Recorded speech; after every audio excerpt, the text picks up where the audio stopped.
Congratulations on the movie, Sir Ben Kingsley. What got you interested in playing Adolph Eichmann? As you know, back into my career as a film actor, I had the privilege of portraying Simon Wiesenthal, the great Nazi hunter, who was responsible, indeed, for locating Eichmann in Buenos Aires. Later on, I had the privilege of joining Steven Spielberg in Schindler's List, and after that, I had the honor of playing Otto Frank and Frank's father.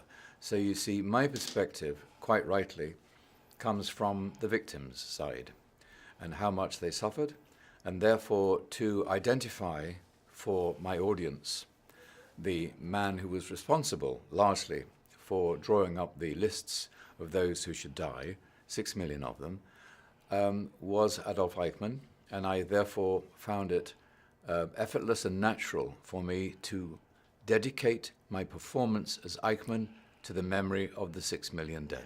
Yeah. Yet you put so much humanity to the character as well. That's a very interesting question.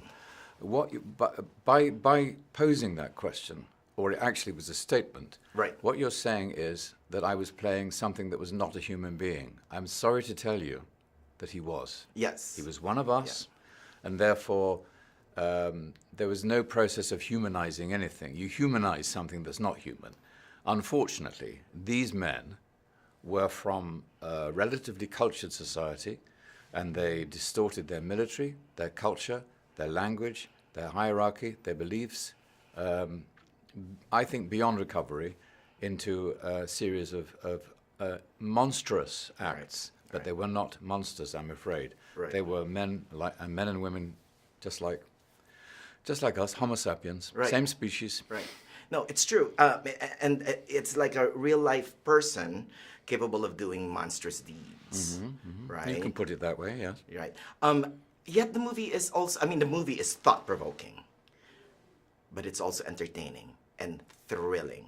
It plays like a thriller, a spy thriller. It is a thriller, yes. So I suspect that when you read Matthew Orton's script, that, I have a feeling that that script is really amazing.